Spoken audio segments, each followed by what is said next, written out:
Before we dive in, I'd like to ask a small favor. I'm pouring all my energy into reaching my goal of 1,000 subscribers, which means the world to me. Please, I'm asking you to hit that subscribe button. It's just a single click, but it gives me tremendous motivation to keep creating more videos. Thank you so much. She set her fork down without a sound. Across the breakfast table, her husband's words hung in the summer air like smoke that wouldn't clear. I married you because no decent man would have you. Abigail Carter did not cry. She did not shout.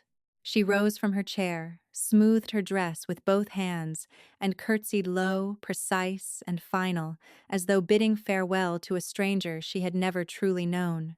Then she walked out and never looked back. The morning Abigail Carter's life changed forever began the way most mornings in that household began, with Lydia Hawthorne finding something wrong. Abigail was cutting her bread when her mother-in-law spoke. "The ham is overcooked again." It wasn't a question. It wasn't even really a complaint. It was a verdict delivered the way Lydia delivered everything. Flat, certain, and aimed with the precision of a woman who had been practicing all her life. Abigail did not look up from her plate. The ham was prepared by Mrs. Holt, same as every morning. Then Mrs. Holt ought to be spoken to. Lydia reached for her teacup. Though I suppose the oversight falls to the woman of this house, does it not? It does. Abigail set down her knife. And I'll speak with her this afternoon. See that you do.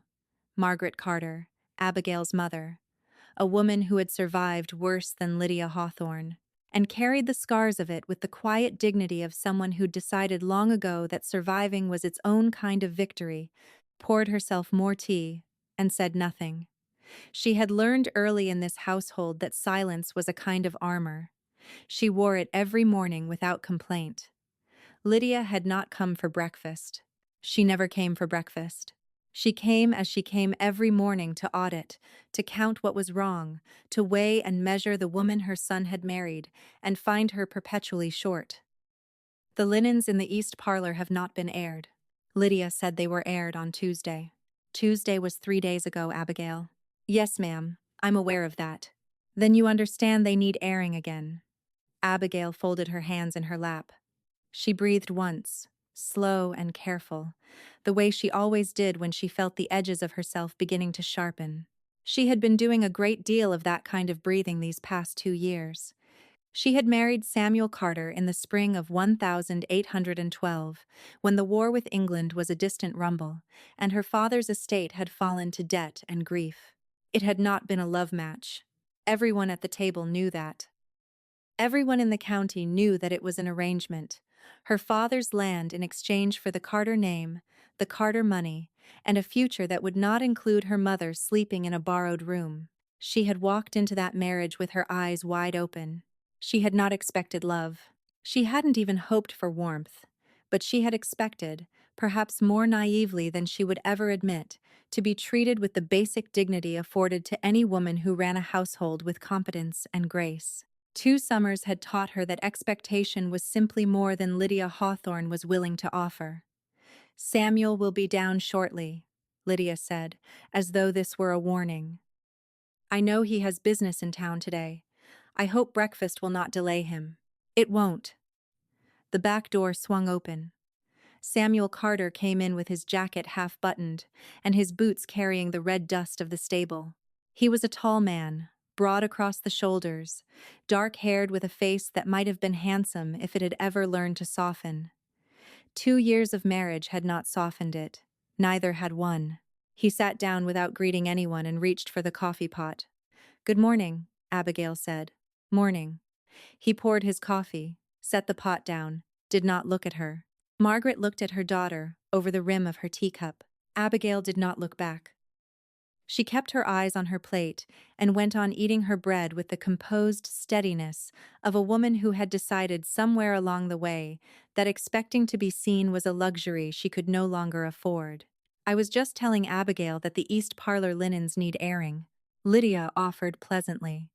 "Is that right?" Samuel didn't ask it. He said it the way a man speaks when he's listening to something entirely different inside his own head. "And the ham was overcooked." "Didn't notice." "That is because you are generous, my dear." Lydia smoothed her skirt. Some of us simply maintain higher standards for what a household ought to be. Abigail set her bread down with great care. I manage this household to the best of my ability, Mrs. Hawthorne. If there are specific concerns you'd like to address, I am happy to discuss them. Lydia smiled. It was the small, tight smile of a woman who had never once needed to raise her voice because she had learned long ago that the real damage could be done in a whisper. I'm sure you do your best, Abigail. That's all any of us can manage, I suppose. The implications settled on the table between them like a stone dropped in still water. Samuel poured more coffee. He still had not looked at his wife. Abigail set her bread down. She wasn't hungry anymore. Samuel, Lydia said, shifting in her chair with the ease of a woman who knew exactly where the power in every room lived. I've been thinking that perhaps we ought to have the Whitfields for supper come August. Colonel Whitfield's daughter has just returned from Philadelphia.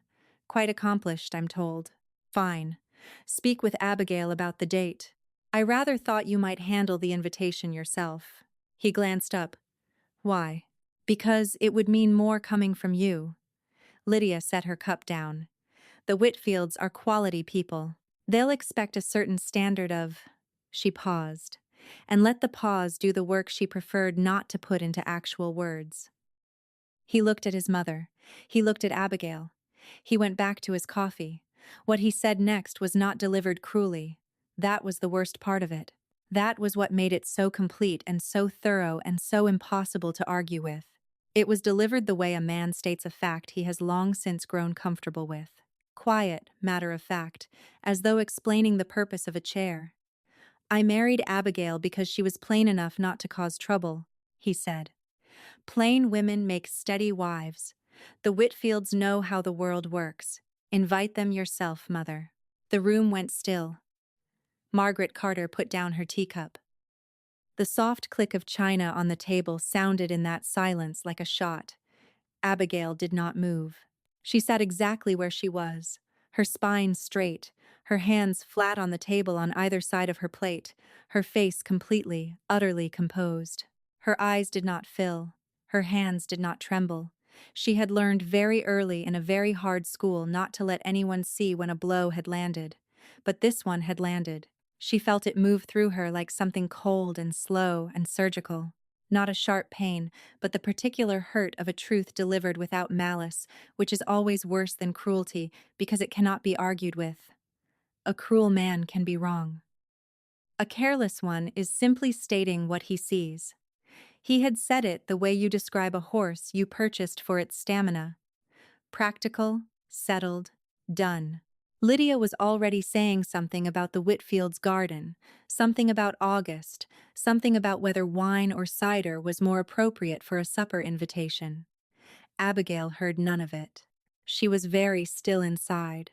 Not the stillness of shock she had known for a long time in the quiet place, where a woman keeps the things she is not ready to say out loud, yet exactly what she was to this household, but the stillness of a woman who has just heard the last word she intends to hear on a particular subject. She rose from her chair. The movement was so quiet, so entirely controlled, that Lydia kept talking. Only Margaret noticed. Only Margaret watched as her daughter straightened to her full height, smoothed the front of her dress with both hands, the small, precise gesture she'd had since childhood, the one she did when she was composing herself for something, and turned to face the room. Then Abigail Carter curtsied. It was a perfect curtsy, low, deliberate, the kind you learn in a parlor under your mother's eye, the kind that carries everything a woman of this era was not permitted to say with words. It was not a curtsy of deference. It was not a curtsy of submission. It was a curtsy of conclusion of a woman completing a chapter and declining to begin the next one. "Excuse me," she said quietly, and she walked out of the dining room. Her bedroom door did not slam. She closed it behind her the same way she had curtsied, controlled, precise, final. She stood in the center of the room with her eyes closed. One breath, two. Then she crossed to the wardrobe and began to pack. She worked quickly and without waste. 2 dresses, the gray wool and the summer muslin, both practical, her shawl, her mother's Bible, which had come to her when her father died. her sewing kit, a change of linen, and her savings. 3 years of small economies, coins she had set aside a few at a time from the household accounts. Never enough to be noticed, always enough to be building towards something she'd never let herself name until now. She named it now. Out, she had known in the back of her mind, in the quiet room where women keep the things they are not yet ready to say aloud, that a morning like this one might come. She had hoped it wouldn't. She had kept hoping through every slight and every cold morning and every dinner where Samuel answered his mother's quiet cruelties about Abigail with silence or agreement. She had kept hoping because hope was cheaper than despair and considerably less exhausting. But hope had a floor to it. She had found hers this morning. A soft knock came at the door. "Abigail," her mother's voice low and careful. "Come in." Margaret stepped inside. She saw the bag on the bed. She looked at her daughter. She did not say anything for a long moment. "How long have you been planning this?" she asked. "I haven't been planning it." Abigail folded a dress and placed it in the bag. "I've been prepared for it. There's a difference." Margaret came further into the room and closed the door behind her. She watched her daughter pack with the eyes of a woman who understood the distinction between leaving and running away, and had just confirmed with considerable relief which one this was. "Where will you go?" Mrs. Holt's cousin wrote to her last spring about a village in the mountains, Crest Hollow. Small, tight community, good people. They need someone who can keep accounts, settle disputes, manage what wants managing. Abigail smoothed the folded dress. "I can be useful." "You are useful here." "No." She looked up. "I am convenient here. That is not the same thing." Margaret was quiet. The sound of Lydia's voice drifted up faintly from below some instruction to Mrs. Holt. "Something about the Whitfield supper. He didn't mean it the way it sounded," Margaret said at last. Abigail considered that for 2 full steps across the room. "Then he meant it exactly the way it sounded. That's the problem, Mama. He said it like a man describing a piece of furniture he'd bought for its practicality."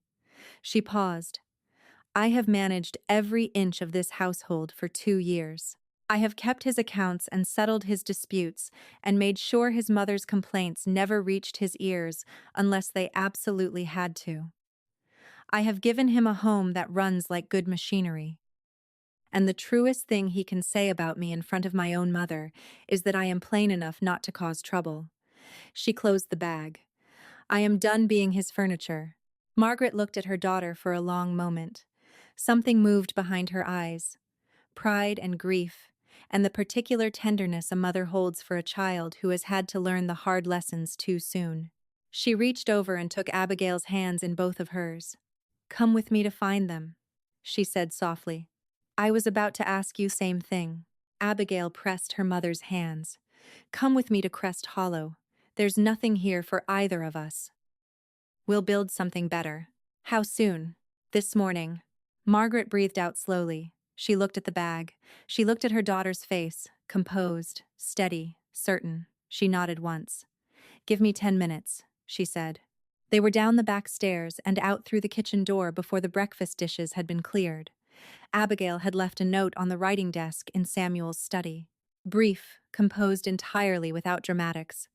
"Samuel, I am leaving. Do not look for me. The household accounts are in order. The linens in the east parlor have been aired." She had almost added something about the ham. She had decided against it. The July air outside was thick with heat, and the smell of the fields that stretched behind the Carter estate fields that had once been her father's before the debt took them. She did not look at the fields. She kept her eyes on the road ahead, and walked at a pace that said she was going somewhere, not fleeing something. The distinction mattered. She had held it in her mind, the way you hold a lamp in the dark, carefully so it wouldn't go out. Margaret fell into step beside her without complaint, her own small bundle tucked under her arm, her hat pulled low against the morning sun. "Did you arrange transport?" "Mrs. Holt's cousin hauls grain to the mountain villages twice a month. He'll take us as far as the Valley Road. There's a stage that runs on Thursdays. Today is Wednesday, then we'll wait one day." Abigail glanced at her mother. "I've waited longer for worse things." Margaret almost smiled. "Yes, she said quietly. You have. They walked in silence a while.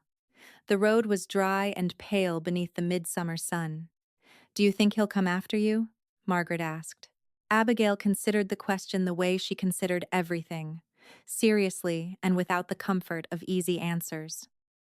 I think, she said finally, that a man who explains his marriage the way Samuel did this morning will sleep soundly tonight, with the satisfaction of a man who has been honest. And he will not understand for some time why the house feels different. And when he does understand, she was quiet for a moment, a long, heavy moment, the kind that carried things she hadn't allowed herself to feel yet.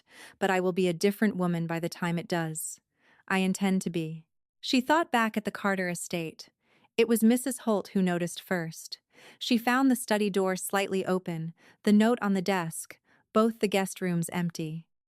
She stood for a long moment in Abigail's bedroom doorway, taking in the orderly room, the neatly closed wardrobe, the swept writing desk, everything in its precise place, everything except the woman who had kept it there. She went to find Mr. Carter. He was still at the breakfast table. Papers spread across half of it. Accounts, correspondence, the business of a man of property in summer. He was reading a letter from his factor when Mrs. Holt appeared. Mr. Carter. She paused. Mrs. Carter and her mother have gone, sir. He looked up. Gone where? I believe they've left the estate. He stared at her. They've gone visiting. No, sir, Mrs. Holt folded her hands in front of her. She was a plain-spoken woman who did not enjoy delivering difficult news, but she had done it before, and she brought to it now the same steady decency she brought to everything. Mrs. Carter left a note on your desk. He found the note exactly where she said, square in the center, folded once, his name on the front in Abigail's precise, even handwriting. He opened it. Read it again. The household accounts are in order. The linens in the east parlor have been aired. He set the note down. He stood with both hands flat on the desk and looked at nothing in particular for a moment that stretched longer than he was comfortable with. Samuel. Lydia appeared in the doorway.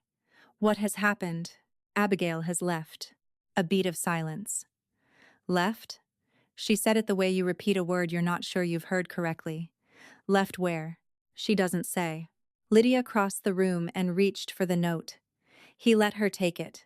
He watched her read it. The slight narrowing of the eyes, the small compression of the mouth, and then beneath both something that might have been satisfaction or might have been discomfort. With Lydia, the two were often close neighbors. Well, she said. Well, he took the note back. She's a sensitive woman, Samuel. She probably just needs... She's not sensitive. He said it flatly, without intending to, and then paused on the truth of what he'd said. Abigail was a great many things. Sensitive was not among them. Sensitive women crumpled. He had watched women crumple women who wept at a hard word, who retreated to their rooms, who sent messages through intermediaries rather than face a difficult morning head-on. Abigail had never done any of that.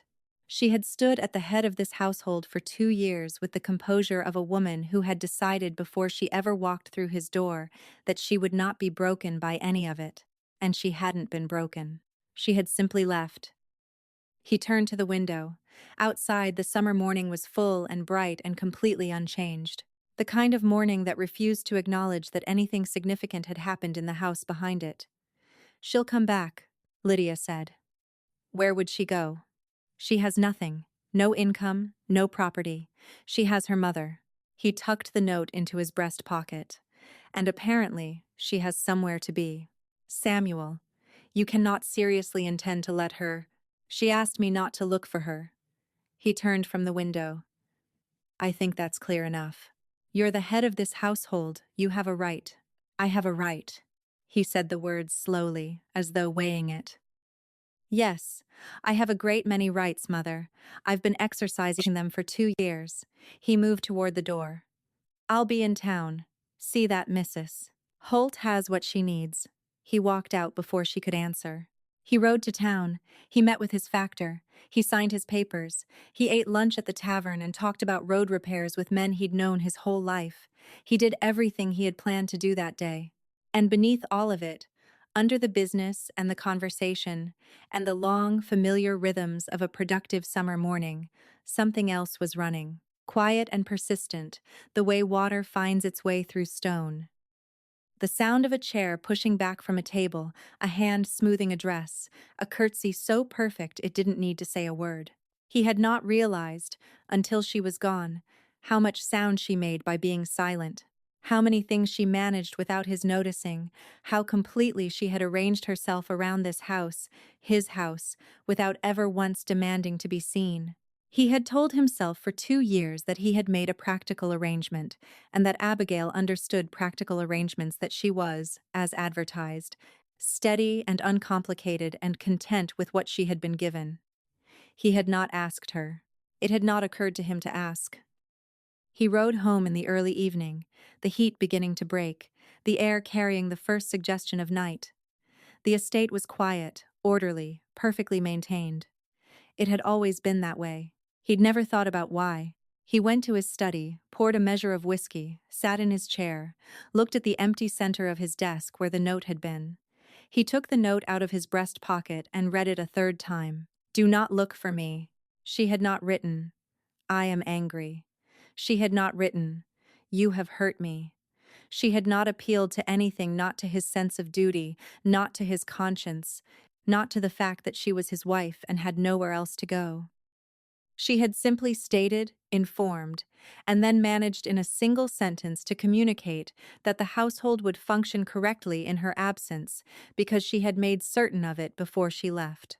Even in leaving, she had thought of the household. Even in leaving, she had taken care of everything. He pressed the note flat on his desk and stared at it for a long time. Outside, the Virginia night was warm and enormous, threaded through with the sound of insects and the distant murmur of the creek. And beyond the fields, beyond the road, somewhere past the places he could name and describe and account for, the mountains rose against the dark sky, blue-black and ancient and indifferent. Somewhere in those mountains, the woman who had kept his household for 2 years was making herself alive. He poured another measure of whiskey. He did not drink it. He sat in the dark of his study with one hand pressing down on the note as though he could keep something from escaping it at some last residue of the morning, some version of himself that had not yet understood what he'd done. For the first time in 2 years of marriage, Samuel Carter thought about his wife, not about what she provided, not about what she managed, not about what she was in the clean, functional way he had always categorized her. He thought about who she was and found, to his considerable and growing discomfort, that he did not know. He had lived with this woman for 2 years, had eaten at the same table, had walked the same halls, had trusted the same house to her hands, and he could not tell you what she loved to read, could not tell you what made her laugh, could not tell you, had never once asked whether she was happy. He had not asked because he had not thought to ask. He pressed his palm flat against his breast pocket, against the folded note inside it, and sat for a long time in the dark, while the whiskey went untouched, and the house settled around him, perfectly ordered, perfectly quiet, perfectly empty, the way it always was, the way she had made it. And the particular weight of that understanding settled into Samuel Carter's chest, slowly, the way real things always settle, not like a blow, but like a stone sinking through deep water, taking its time, going all the way to the bottom. The grain wagon smelled of burlap and dried corn, and it swayed on every rut in the mountain road with a kind of cheerful indifference that Abigail found, after the first hour, almost comforting. Daniel Holt, Mrs. Holt's cousin, a broad-shouldered man with a sunburned neck and the unhurried manner of someone who had never once in his life been in a hurry, handled the horses with the easy competence of a man born to it, and he did not ask questions. That alone was enough to make Abigail like him considerably. Margaret had fallen asleep against Abigail's shoulder, somewhere past the first ridge. She hadn't slept well in the Carter house. Abigail knew, that had known it for months, had watched her mother grow thinner and quieter with each passing season, and the rocking of the wagon had done what the Carter estate never could. Abigail kept still so she wouldn't wake her. Daniel Holt glanced back once. "You ladies comfortable back there?" "We're fine, thank you. Road gets rougher past Henson's mill, just so you know." We'll manage. He nodded and turned back to his horses. That was all. No curiosity about where they'd come from or why two women with small bundles and no male escort were riding a grain wagon into the mountains at sunrise. He simply drove and let them be what they were, which was grateful. Abigail sat with her mother's weight against her shoulder and her hands folded in her lap and watched the road ahead. She did not think about Samuel. She tried not to think about Samuel. She thought instead about Crest Hollow, what Mrs. Holt had said about it, what the cousin's letter had described. A small community of farmers and tradespeople tucked into a valley between two ridges, a place where people knew each other by name and settled their own disputes and didn't much care for outside interference. A place Mrs.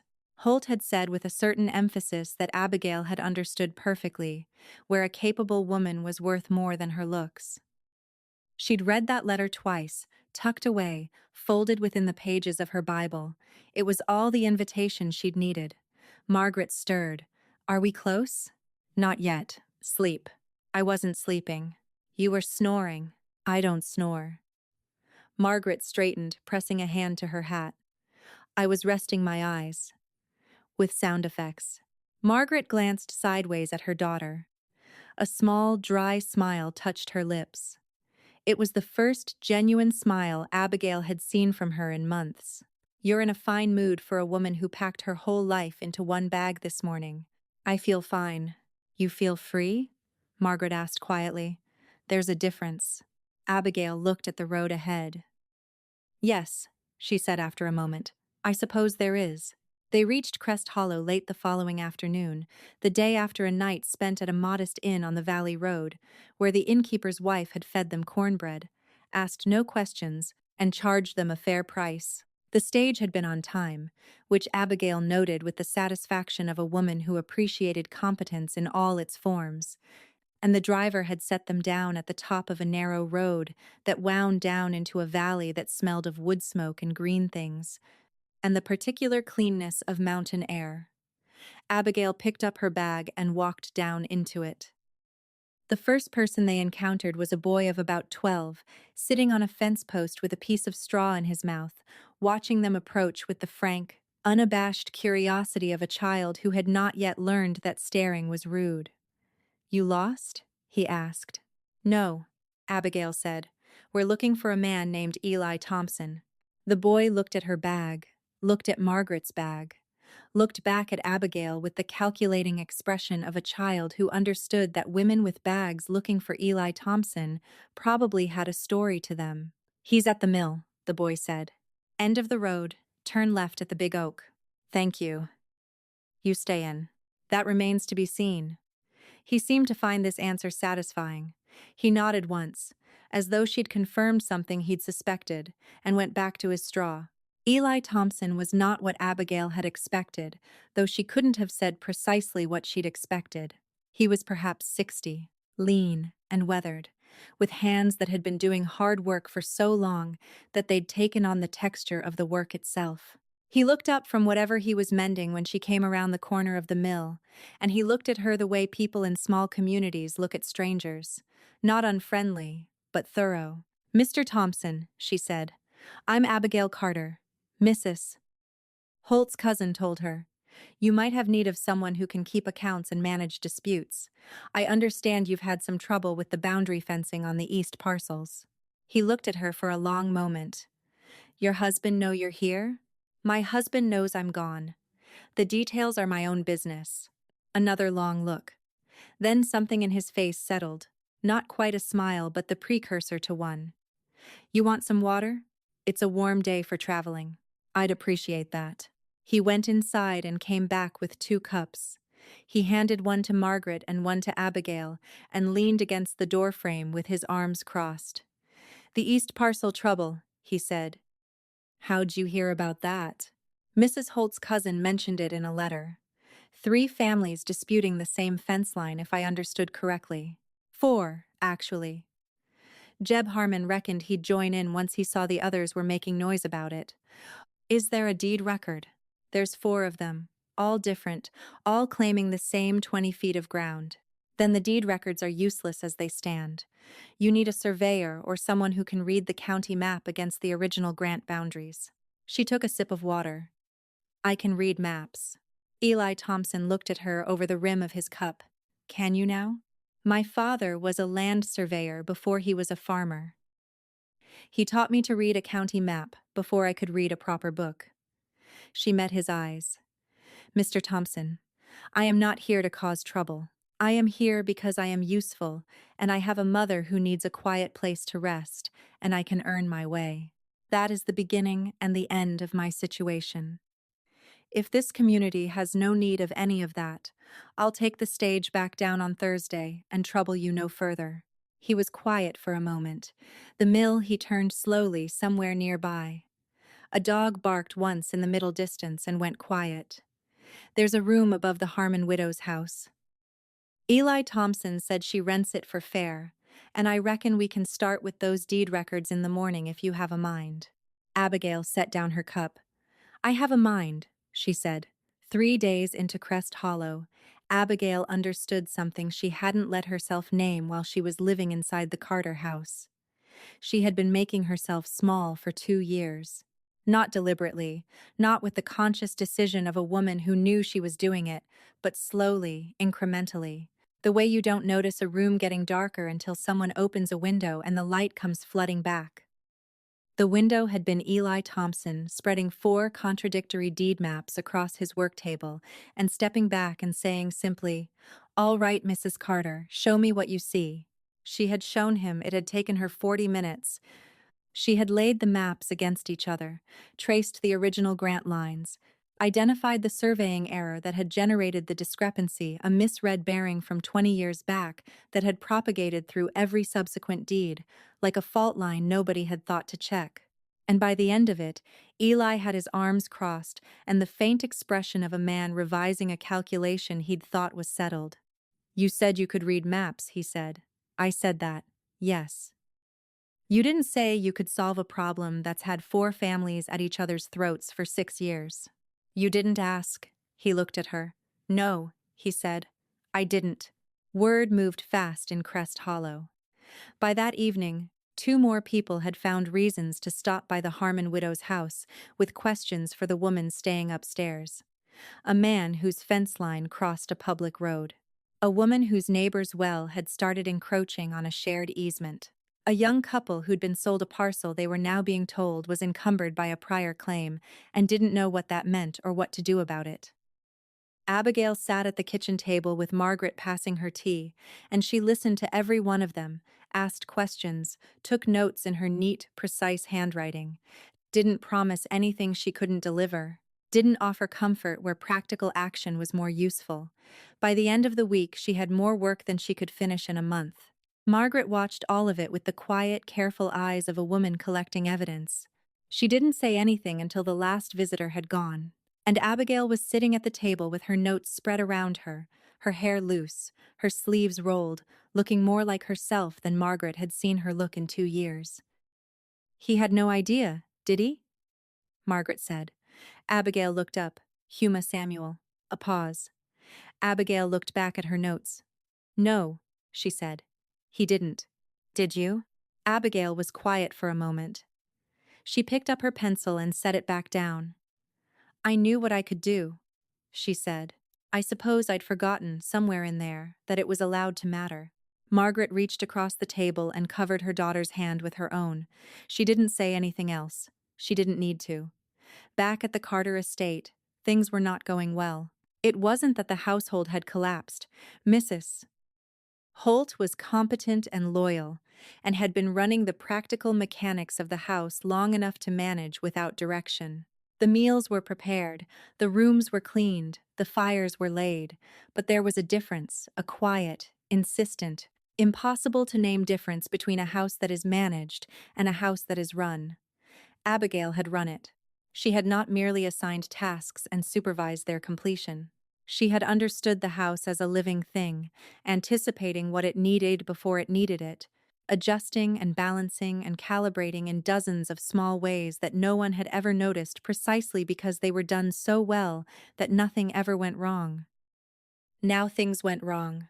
Not dramatically, not in any single catastrophic way that Samuel could point to and address, but in the accumulated friction of small misalignments, the correspondence that piled up because no one had organized the incoming letters in the right order. The household accounts that didn't balance the way they used to because the system Abigail had developed for tracking expenditures existed entirely in her handwriting, and no one else understood it. The visiting neighbor who arrived for a scheduled tea that no one had remembered to cancel because it had been in Abigail's diary and not on Samuel's desk. He came downstairs one morning, a week after she'd gone, and found Lydia in the study, going through the account books with the focused expression of a woman who had found them wanting. "Mother, these accounts are a disaster," she said without looking up. "Abigail kept those accounts." "I'm aware of that." She looked up then. "Which is precisely why they're a disaster. There's a system here, Samuel, but it's hers, and I cannot make head nor tail of it." He crossed the room and closed the account book. "I'll handle it. You don't know her system. Then I'll learn it."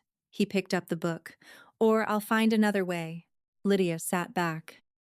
She looked at her son with the particular look she reserved for situations where she knew she was right and had the patience to wait for the rest of the world to come around. "She's not coming back on her own. You know you don't know that. I know Abigail Carter." She folded her hands. "I've been underestimating her since the day you brought her into this house. I think we can agree I know her better than I let on." She paused. "She is not a woman who says a thing she doesn't mean." She said, "Do not look for her." She meant it. Samuel said nothing. "The question," Lydia continued with the slow deliberateness of a woman making a point she has been building toward for some time, "is whether you intend to respect that or whether you intend to go after her." She asked me not to. "Yes." Lydia stood. "And you've been sitting in this study every evening for a week, staring at a note she wrote you. A short note on half a page that you've read so many times the fold is wearing through." She smoothed her skirt. "I am many things, Samuel. A fool is not among them." He didn't answer. She walked to the door, stopped, didn't turn around. "For what it's worth," she said, and her voice was different now, quieter, scraped down to something that sounded almost like honesty. "What you said at that table was beneath you. I did not realize it at the time. I am telling you now that I do." She paused. "Whether that changes anything is entirely your business." She left. Samuel stood alone in his study with Abigail's account book in his hands, and his mother's words sitting in the room like furniture that had been rearranged while he wasn't looking. He opened the account book.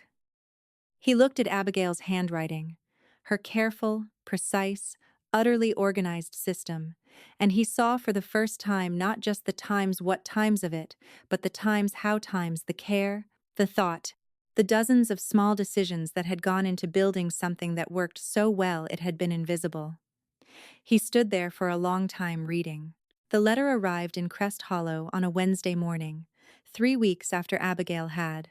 It came through the general store, addressed to her in handwriting she didn't recognize. Formal, slightly stiff, with a return address from Charlottesville. She opened it at the kitchen table while Margaret poured coffee and pretended not to be watching. It was from Samuel's solicitor. It informed her, in the careful language of a man who understood exactly what his words meant, and had chosen them with the precision of someone who expected them to land hard, that Mr. Carter wished to clarify the terms of their marital arrangement regarding the Meadows land, a property that had belonged to her father and subsequently became part of the Carter estate upon their union. The solicitor's letter, initially mentioning separation but then amended to extended absence, indicated that certain property matters would require resolution. Abigail reread it twice. She then folded it meticulously, placed it on the table, picked up her coffee and took a sip. "Well," Margaret said, "Samuel sent his solicitor." Margaret sat down. "Is he? Is he threatening to—" "No," Abigail interrupted, setting down her cup. "He's reminding me that the land is his, my father's land, the fields I grew up running through. He's reminding me that they belong to him now." She looked at the letter. "I don't think he meant it as a threat. I think he meant it the way he means most things, as a statement of fact, as a way of explaining the shape of things as he sees them." What will you do? Abigail was quiet for a moment, a silence that carried a distinct weight. Nothing, she said at last. Nothing. Not yet. She picked up the letter and folded it again, this time smaller, tucking it into the pocket of her apron. He wants to know if the land will move me. He wants to know if the threat of losing it will make me come back. She stood and picked up her coffee. Let him wonder. Margaret stared at her daughter. Abigail, I know what I'm doing. Mama, do you? Abigail stopped. She turned back. And for just a moment, one unguarded, unarmored moment, her composure faltered, and Margaret glimpsed what lay beneath. Not weakness, not fear, but the unique ache of a woman who had been compelled to be strong for so long that she'd nearly forgotten what it felt like to be held. I know enough, Abigail said quietly. That's what I have, and right now, it's what I need. Eli Thompson found her that afternoon behind the mill, cross-referencing a county survey map against the deed descriptions for the Harmon parcel dispute. He watched her work for a moment before she noticed him. You all right? He asked. I'm fine. You've got the look of a woman who got a letter she didn't care for. She kept her eyes on the map. Does that change the survey work? No. It just means I'm wondering after you, that's all. He lowered himself onto the bench beside her with the ease of a man whose joints had long since made peace with the business of sitting down. Doesn't change the work. She was quiet for a moment. Then my husband's solicitor wrote, she murmured. Ah, about the land. My father's land. Eli nodded slowly. And your husband? He's the kind of man who leads with property. He's the kind of man who leads with what he knows. She said property he understands, Abigail corrected. People are harder for him. You sound like you're defending him. I'm describing him. She looked up from the map. There's a difference. I know the difference better than almost anyone. Eli studied her face for a moment, with the unhurried attention of a man who had lived long enough to recognize patience and its cost. He's going to come, Eli said. Sooner or later, men like that always come. I know. What'll you do when he does? She looked back at the map, tracing a survey line with her fingertip a straight, certain boundary, clear as anything. I'll be someone different than the woman he married, she said, and he'll have to decide what to do with that. Different how? She was quiet for a long moment. Then, very softly, in the voice of a woman who had found something she hadn't realized she'd lost, she whispered, myself. Eli Thompson nodded. He looked out at the road. Well then, he said, you'd better get back to those deed descriptions. The Harmon meeting is on Friday, and Jeb Harmon is a man who needs his facts in a row before he'll agree to anything. I know. She was already writing. He left her to it. The twist came on a Friday evening as Abigail was walking back from the Harmon meeting, which had gone better than anyone had expected. The four families had agreed to a resurvey based on the original grant lines, a resolution that had taken 6 years to reach and 40 minutes in Abigail's company to arrange. At the crossroads, she was stopped by a rider she didn't recognize. He was young, dusty from the road, and he looked at her with the slightly desperate expression of a man who had been given a message and was not entirely sure he'd found the right person. Ma'am? Abigail Carter? She stopped. Yes, I have a letter for you. He reached into his coat and produced an envelope. Not the solicitor's careful cream stationery this time, plain paper, her name on the front in handwriting she knew very well. Samuel's handwriting. She took it. She didn't open it. She stood at the crossroads with the letter in her hand and looked at the rider. Is there a reply expected? She asked. He said to wait for your answer, ma'am, if you had one. She looked at the envelope for a long moment. The sun was going down. The mountains caught the last of it and held it, the way mountains hold everything, quietly, without comment, without any sense that the human drama unfolding at their feet was of particular significance. She opened the letter. It was short, 3 lines. Not a solicitor's language, not a statement of property rights or legal arrangements, just his handwriting, slightly less controlled than usual, as though it had been written quickly, or written and rewritten before this version survived. I said something at breakfast that I have been unable to account for since. I am not asking you to come back. I am asking if you would permit me to say what I should have said instead. S. She read it once, then folded it. She stood at the crossroads for a moment in the last of the evening light, the letter in her hand, the mountains at her back, and 3 weeks of herself, the real herself, the capable, certain, and quietly joyful version of herself that she had been rebuilding from the ground up, standing around her like something she wasn't willing to trade. She looked at the writer. "Tell Mr. Carter," she said, "that I received his letter." The writer waited. "And is that all, ma'am?" She thought about it for one long, careful moment. "For now," she said. "That's all." She walked back toward the Harmon widow's house with the letter in her pocket, her chin up, her step even. She did not hurry, and she did not look back, and she did not let herself think not yet, not tonight, about the fact that her hands were not entirely steady. She thought instead about the survey map waiting on the kitchen table, about the 3 other cases she had promised to look at next week, about the Harmon family shaking hands around a table where 6 years of dispute had finally, in the space of one honest conversation, come to rest, about what it meant to be a woman who solved the things in front of her and didn't wait for someone else to decide they were worth solving. She kept walking. The mountains closed around the valley behind her, dark and enormous and utterly indifferent to the small, specific, irreversible thing that was happening inside the chest of one woman finding her way home to herself.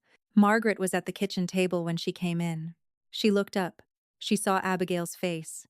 What happened? Abigail set her bag down. She sat in the chair across from her mother. She put Samuel's letter on the table between them. Margaret read it. She read it again. She set it down. "Well," she said, "well." Abigail agreed. Margaret looked at her daughter. "What do you want, Abigail? Not what's practical, not what's wise. What do you want?" The question sat between them in the lamplight, quiet and enormous, and requiring, for once, a completely honest answer. Abigail looked at it for a long time before she opened her mouth. The question Margaret had asked sat on the kitchen table between them like something alive. Abigail looked at it, looked at the letter beside it, looked at her mother's face, patient, careful, asking for the truth and not the managed version of it. "I don't know," she said at last. Margaret blinked. In 27 years of knowing her daughter, she had not heard Abigail say those words very often. Abigail was a woman who knew, who decided, who arrived at her conclusions through a disciplined internal process and then committed to them without ceremony. "I don't know." It was not in her usual vocabulary. "That's the most honest thing you've said all week," Margaret said quietly. "I know what I don't want." Abigail pressed her palms flat on the table. "I don't want to go back to being convenient. I don't want to sit at a breakfast table waiting to be described. I don't want to manage a house for a man who looks through me the way you look through a window." She stopped. "But I also—" She stopped again. "Also what?" She folded the letter, put it back in her pocket, and stood up. "Also nothing. Not tonight." She picked up her lamp. "I'll write to him in the morning." Margaret watched her go upstairs. She looked at the spot where the letter had been. She said nothing, but her expression in the lamplight was that of a woman who understood exactly what "also nothing" meant, and knew that whatever came next was going to be considerably more complicated than either of them was letting on. Abigail's reply to Samuel's letter was 4 sentences long. She wrote it standing at the kitchen table the next morning before Margaret was awake, and she read it once and sealed it before she could change a word of it. "Mr. Carter, I received your letter. I am not prepared to discuss what you should have said at a breakfast table 3 weeks ago. If you have something to say, you know where I am. Whether you come is your decision, not mine. A Carter." She sent it with the writer and went back to her survey maps. She told herself for the better part of 4 days that she had no expectation of what would follow. She was a moderate liar. Samuel Carter rode into Crest Hollow on the 6th day of August, on a horse that had earned its rest and in a state of mind that had not. He had told himself for most of the 4-day ride that he was coming because of the accounts, because of the property, because a man had certain responsibilities to his household arrangements, and those arrangements required, at minimum, a conversation. He had rehearsed sensible, measured things to say. He had practiced them in his head to the rhythm of the horse's hooves on the mountain road. By the time he crossed into the valley, he had stopped rehearsing. The first person he asked for directions from was the boy on the fence post, who was apparently a permanent feature of Crest Hollow's entrance, stationed there with the same straw in his mouth and the same frank, assessing stare. "I'm looking for a woman named Abigail Carter," Samuel said. The boy looked at his horse, looked at his clothes, looked at his face with the uncanny precision of a child who has been paying attention to adults for long enough to read them reasonably well. "You, her husband?" the boy said. A pause. "Yes." The boy chewed his straw. "She's at the mill settling the Harmon business. Is she?" It came out flatter than he intended. "She's been settling everybody's business," the boy said without particular judgment. "She's good at it." Samuel looked at him for a moment. "I'll find the mill. Turn left at the big oak." He turned left at the big oak. "Chike." He heard her before he saw her. Her voice came through the open door of the mill, calm, clear, carrying the particular authority of someone who is not performing authority, but simply has it. He stood outside and listened for a moment he hadn't planned on. "Mr. Harmon, I understand the north fence has been your family's understanding for 30 years. I'm not disputing what your father believed. I'm telling you what the original grant survey says, and those are two different things. The survey doesn't care what your father believed." A man's voice, rougher, defensive. "My father built that fence himself, and he built it in the right spirit and the wrong location, 11 feet south of where the grant line actually sits." A pause. "Which means, incidentally, that you have 11 feet more land than you thought you did on the western side. So, this is not entirely bad news, Mr. Harmon." Silence. Then, a sound that might have been a grudging laugh. Samuel stepped into the doorway while she was standing at a long table with 4 men arranged around it. Maps spread between them, and she was pointing at something with the focused, unself-conscious authority of a woman who was entirely in her element. Her hair was pinned less precisely than it had been in the Carter house. Her sleeves were rolled to the elbow. She looked in the plain, honest light of a summer afternoon, more alive than he had ever seen her. She looked up and saw him. The room went very still. He watched her face, that face he knew so well and had somehow never learned to read, move through something. Not shock, not pleasure, not anger.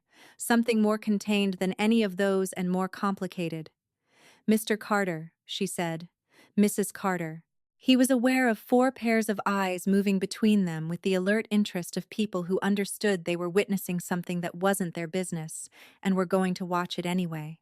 "I apologize for interrupting. We're nearly finished." She looked back at Jeb Harmon. "The survey will take place next Thursday.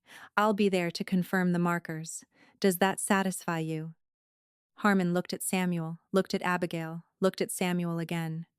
"Yes, ma'am," he said. "Reckon it does." The 4 men filed out.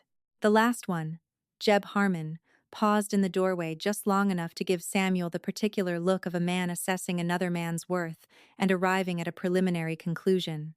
Then he walked out and left them alone. The silence between them was not empty. It was packed full of everything neither of them had said in 2 years of marriage and 4 weeks of absence, and it had weight to it and edges. "You came," Abigail said. She began rolling up the survey map with steady hands. "You said if I had something to say, I knew where you were. I did say that." She set the rolled map aside. She looked at him directly, the way she had always looked at him, clear and level, giving nothing away that she hadn't decided to give. "Do you have something to say?" He had rehearsed this. He had spent 4 days on a horse preparing for this exact moment. "I owe you an apology," he said. She waited. "What I said at breakfast. I know what you said at breakfast. I need to say it was wrong." "Wrong how?" She crossed her arms. Not defensively, more the posture of a woman settling in to listen carefully. "Wrong because it wasn't true. Or wrong because it was true, and you should have kept it to yourself." He opened his mouth, closed it. That was a question he had not rehearsed for, and it was, he understood immediately, The exact right question. The only question that mattered. Wrong, he said slowly, because it was. He stopped, started again. Because even if it was how I thought of things, it should never have been. I should never have. You were sitting right there and your mother was right there, and I said it like it was nothing. Like you were nothing. He looked at her. You are not nothing, Abigail. You have never been nothing. And I said that at a breakfast table without thinking, and I have been unable to unsay it since. The mill was very quiet. Somewhere outside, one of the Harmon men was talking to someone about Thursday's survey. No, Abigail said finally. You can't unsay it. I know. That's not an apology, Samuel. That's a man explaining why he feels bad. He felt that one. What would an apology look like? She looked at him for a long moment. Something moved in her face. Something that wasn't quite forgiveness, and wasn't quite refusal, and was perhaps the particular territory that exists between two people who know each other well enough to hurt each other, and are trying to figure out what to do with that knowledge. I don't know yet, she said. I haven't decided. Eli Thompson found Samuel at the general store an hour later. He had not gone looking for him. He had simply arrived to collect the week's grain order and found a man sitting on the bench outside with the expression of someone who has had a conversation that rearranged things and is waiting for the dust to settle. Eli set down his order and looked at him for a moment. You, her husband? He said it wasn't a question. Samuel looked up. Eli Thompson. That's right. Eli sat on the bench beside him with the unhurried ease of a man who didn't waste movement. She told me you'd come, did she? Said probably sooner or later. Men like you always do. He looked out at the road. She didn't say it mean, for what it's worth, just practical. Samuel was quiet for a moment. How is she? Better than when she got here. Eli said it plainly, without apology. She came in with 2 bags and a mother and a set of shoulders that were carrying about 4 years more than they should have been. 3 weeks later, she settled a 6-year property dispute, reorganized the widow Harmon's household accounts, and taught the schoolteacher's eldest to read a county map. He paused. She smiles now. Didn't used to, I reckon. Samuel said nothing. The truth of that sat on him like something heavy. What do you want from her?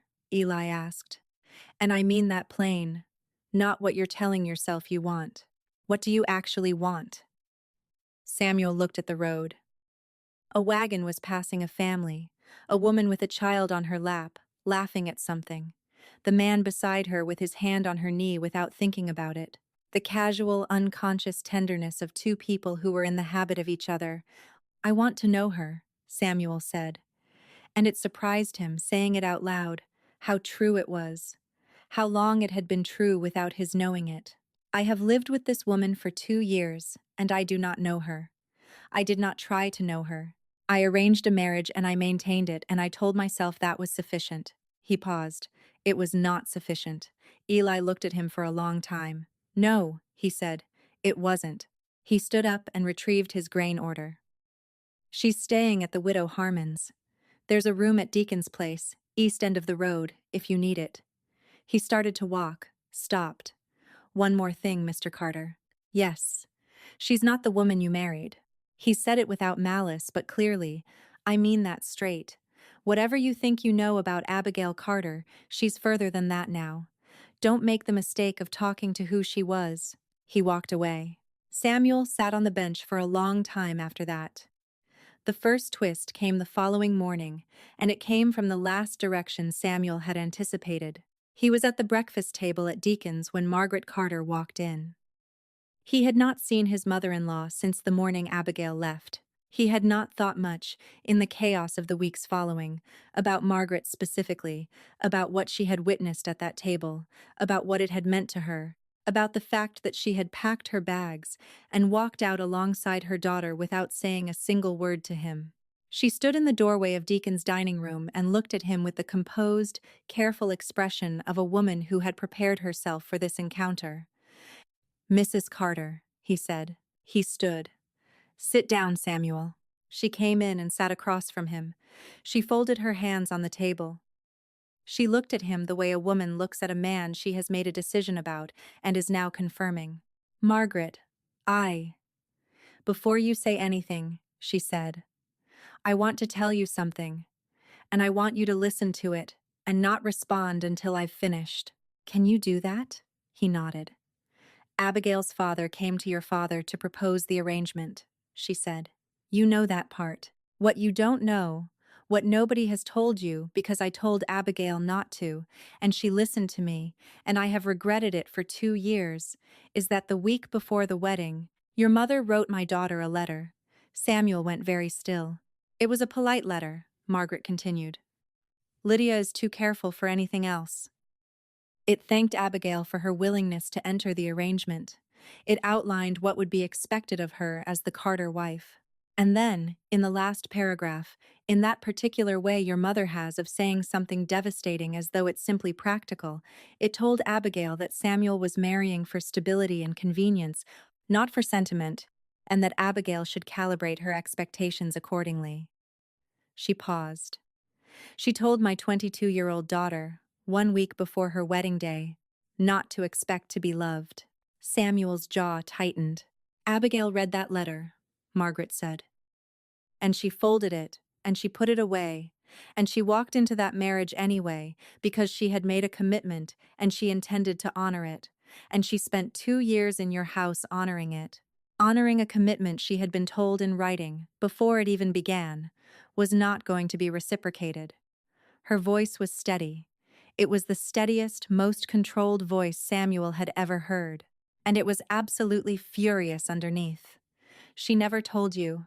She thought if she worked hard enough, if she was useful enough, if she managed your house well enough, that eventually the terms would change. Samuel said nothing. He could not speak. Something was moving in his chest that didn't have a word for it yet. She was not waiting to be loved, Samuel. Margaret leaned forward slightly. She had stopped expecting it. She was waiting to be seen. That's all she ever wanted, just to be seen. She sat back. And instead, on a Tuesday morning in July, you told her she was plain enough not to cause trouble. The silence that followed was enormous. I didn't know about the letter, he said. It came out quieter than he intended, rougher. I know you didn't. Margaret looked at him. I am not telling you this to make you feel worse. I'm telling you because you came all this way, and you are about to try to apologize to my daughter, and you cannot do that properly if you don't understand the full size of what you're apologizing for. She stood. She doesn't know I've told you this. That's your business how you use it. She walked toward the door. Margaret. She stopped. He looked up at her. I'm sorry for all of it. For what she experienced in that house. For what you experienced. For the letter my mother wrote, and for never. He stopped. His throat was doing something inconvenient. For never asking. Margaret looked at him for a long moment. Her expression was not forgiving. It was not cold either. It was the expression of a woman who is watching something decide whether it's going to become something better, and has not yet decided how much hope to invest in it. That's a start, she said. She walked out. He found Lydia's letter that afternoon. He hadn't gone looking for it. He had written to Lydia after his conversation with Margaret, a short, direct letter asking, in the plainest language he could manage, whether what Margaret had described was accurate.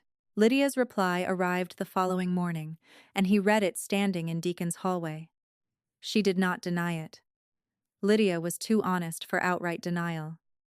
She explained, in her precise, careful prose, that she had been protecting Samuel's interests, that Abigail had been a practical choice for practical reasons, and she had simply wanted the girl to understand the terms, that she had meant no unkindness, that she could not have anticipated that Abigail would take it as she apparently had. He folded the letter. He stood for a long moment. Then he walked the length of the road to the widow Harmon's house and knocked on the door. Abigail answered it herself. She looked at his face, one quick, assessing look, and something shifted in her expression. What happened? My mother wrote you a letter. He said it straight. No approach, no preparation. Before the wedding. I didn't know about it. I know about it now, and I need you to tell me. I need you to tell me what it said from your own mouth, because I want to hear it from you." Her face changed. It went very still in a way that was different from her usual composure. This was the stillness of something old and carefully contained, something she had kept managed for 2 years and was now being asked to put down. "Come inside," she said quietly.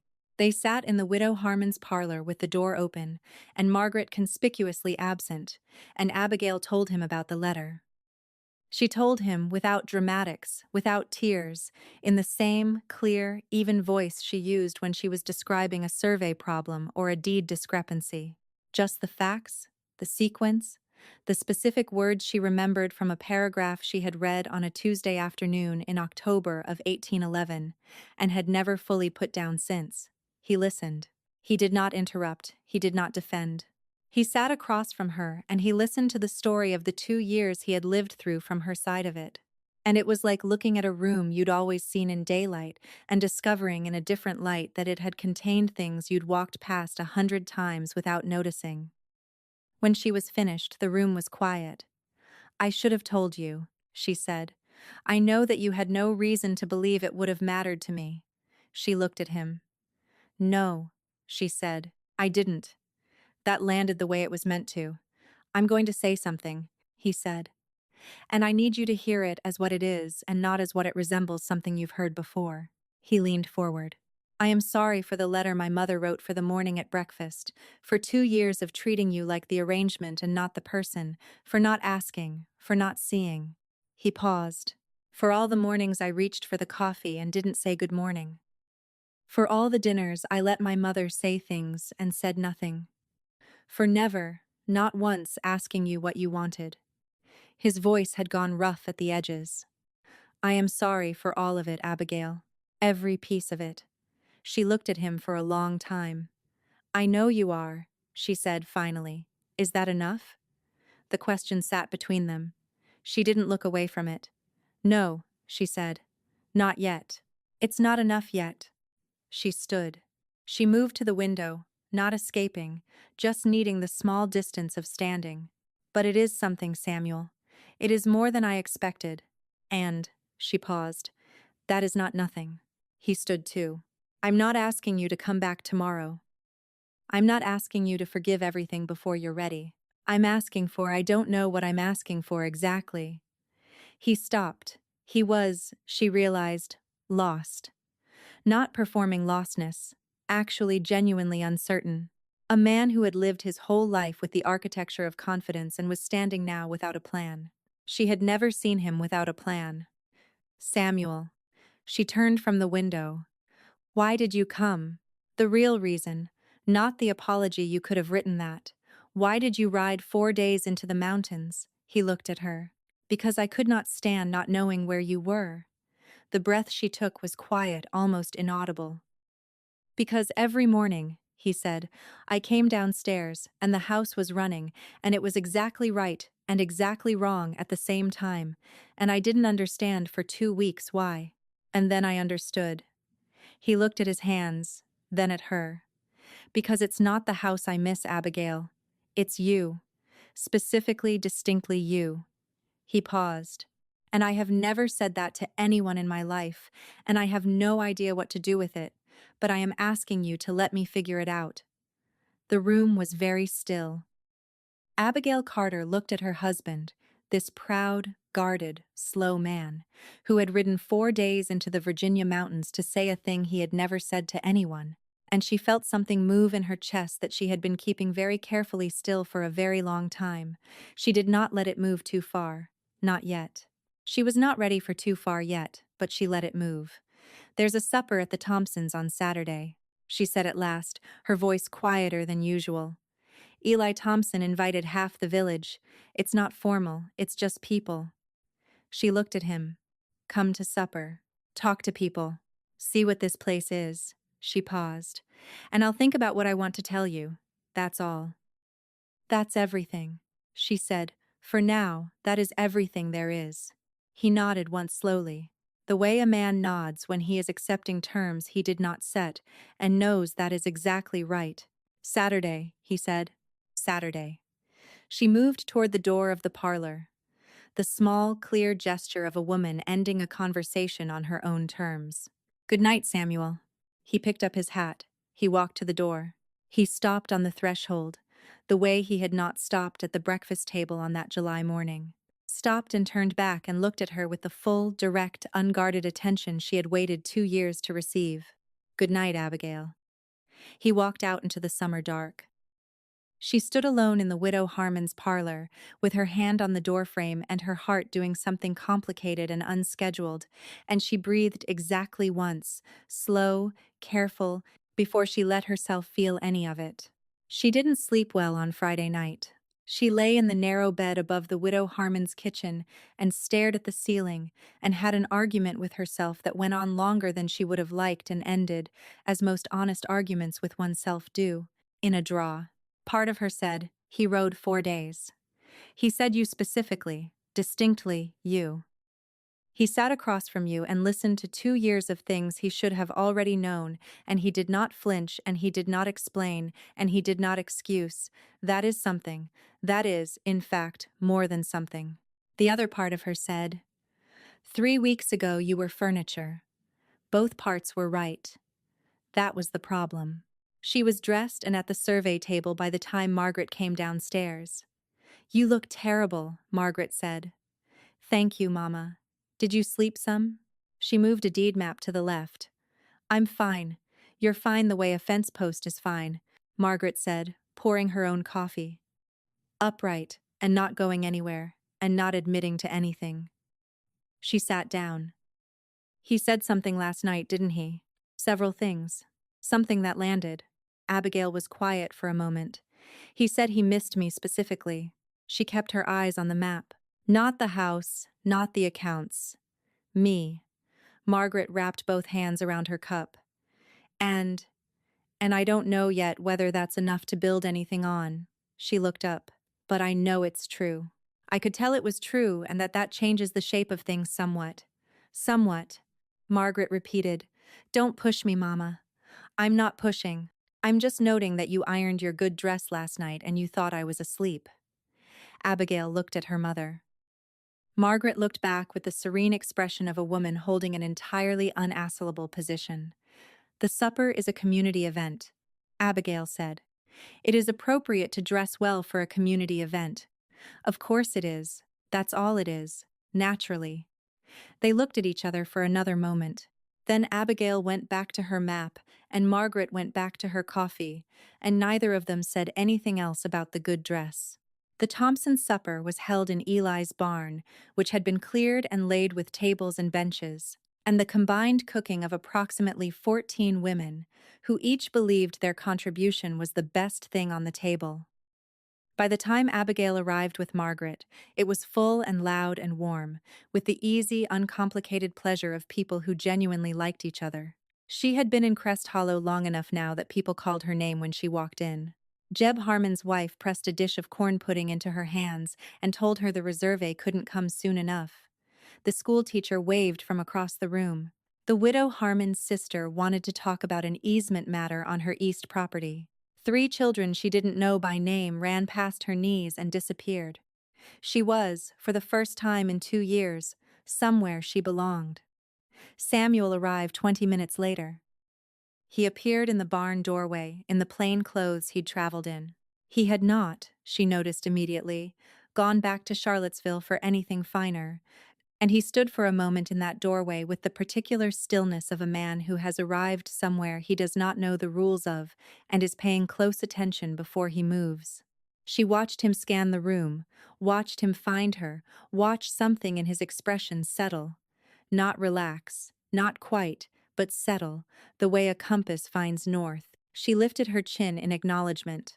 He crossed the room toward her. "Mrs. Carter." "Mr. Carter." She handed him a plate. "Eat something before Jeb Harmon gets to the corn pudding." He has no restraint. He looked at the plate, looked at her. Something moved at the corner of his mouth. "I'll keep that in mind." He was not, she discovered over the next 2 hours, as incapable of human interaction as she had occasionally suspected. Left to his own devices at the Carter estate, Surrounded by his mother's precise social architecture, he had always seemed more monument than man, something to be respected and worked around. Here, without the architecture, he was simply a person at a table, and people at tables were manageable. He was talking to Eli Thompson when she checked on him an hour in, which was either a good sign or a complicated one.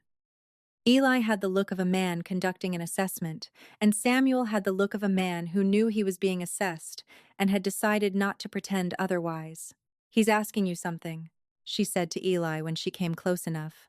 "Asking how a man like me ended up running a community mill when I started as a blacksmith," Eli said pleasantly. "And what did you say?" "I said, a man ends up where he's needed, not where he planned." He looked at Samuel. He said that was a more interesting answer than he expected. Samuel looked at Abigail. "I said it was also more interesting than any answer I've gotten at a supper table in Charlottesville in the last 5 years." She looked at him for a moment. "That is perhaps not a very high bar." "No," he said. "I'm beginning to understand that." Eli Thompson watched this exchange with the quiet attention of a man filing something away. The first real laugh came an hour later, and it caught them both off guard. It was Jeb Harmon's doing, technically. Jeb, who had consumed more corn pudding than any single person reasonably should have had, decided that the evening required dancing and had recruited the fiddle player and 3 other men of equivalent enthusiasm, and had then turned to Samuel with the beaming confidence of a man who has had enough to drink to believe any idea he has is a good one. "You dance, Mr. Carter." Samuel looked at the cleared space in the middle of the barn that was rapidly acquiring couples. He looked at Abigail. She looked back at him with the composed expression of a woman watching to see what he would do. "I know how," he said carefully.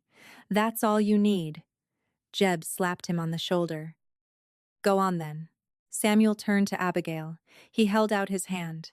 He did it the way he did things when he decided without hesitation, without performance. Just the offered hand and the question in his eyes that he didn't put into words. She looked at the hand. She took it.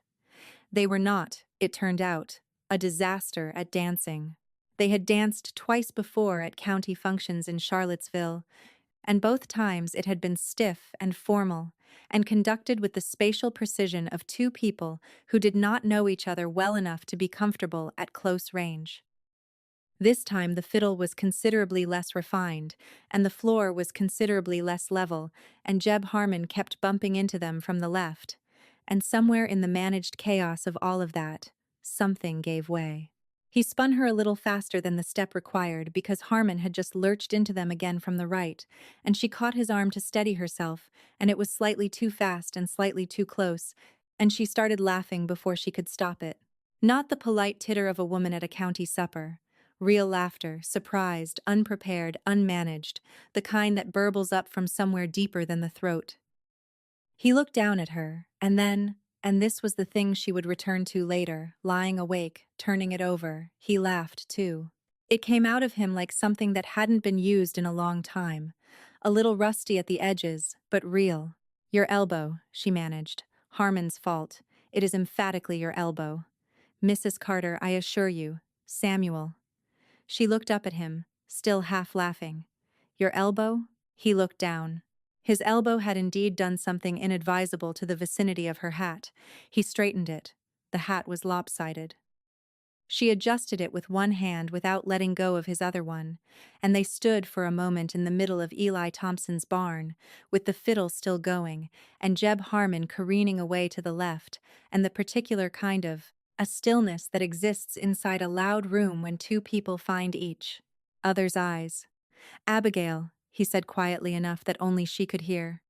"Don't," she said just as quietly. "Not yet, just dance." He nodded. He took her hand again, and they danced, and for one uncomplicated, unguarded song in the middle of a mountain summer, they were simply 2 people who were figuring out the distance between them.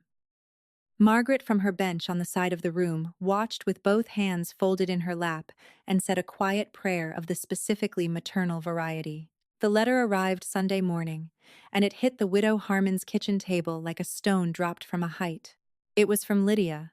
Not the careful, managed Lydia of the pre-wedding letter. not the tight-lipped Lydia of the breakfast table. This was a Lydia who had been sitting alone in the Carter estate for a month, with no one to manage and no one to audit, and nothing to arrange, and had arrived at several conclusions and put them all into 4 pages of densely written prose. Abigail read it standing at the table. Margaret watched her face. The first page was about the household. The factor needed instructions. The East Parlor had developed a damp problem that required attention. These were practical matters, and Abigail read through them without expression. The second page was about Samuel. Lydia's opinion of Samuel's decision to travel to Crest Hollow was expressed in the specific, layered way Lydia expressed disapproval, not directly, but in the accumulation of concerned questions. Was Samuel well? Was he eating properly? Was he aware of the business matters that had been left unaddressed? Did he understand that certain obligations could not be deferred indefinitely? Abigail's expression had not changed.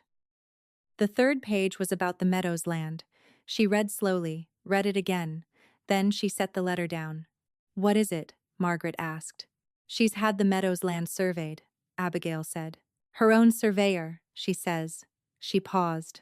"She says the northern parcel is worth considerably more than anyone understood at the time of the marriage arrangement. There's iron in the ground. A surveyor Lydia hired from Richmond confirmed it last week." She looked up.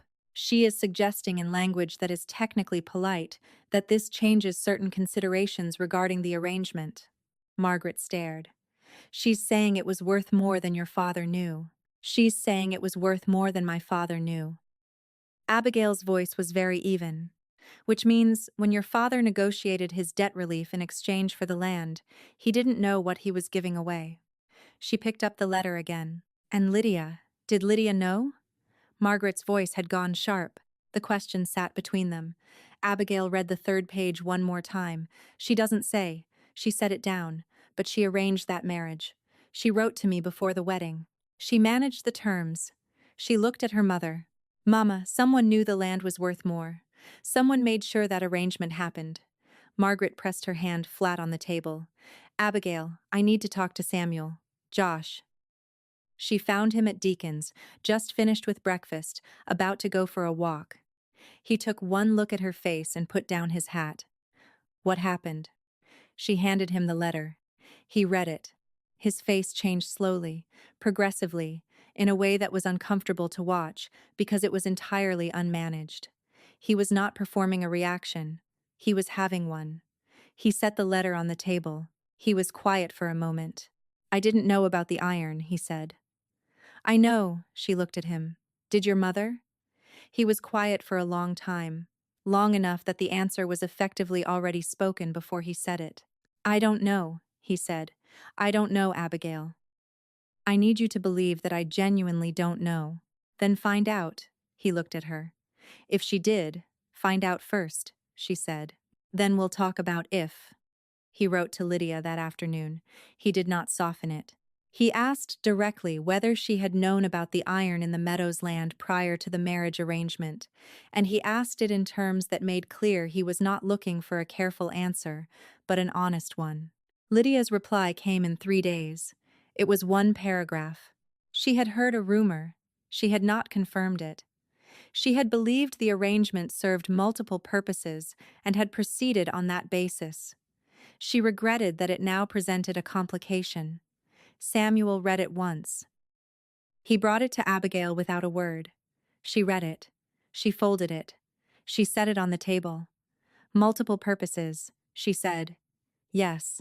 She built an arrangement that secured valuable land from a family that didn't know it was valuable, Abigail said. "And she wrote to me before the wedding to make sure I understood it was a practical transaction, and I should not expect anything more." She looked at Samuel.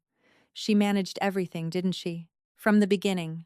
"Yes," he said, and the word came out of him like something being put down that he had been carrying for a long time. "She did. And you let her." "I let her." He did not look away. "I was comfortable, and she was competent. And I did not look closely at the mechanisms because I did not need to. And that was a failure, Abigail. That was my failure, not hers. Mine."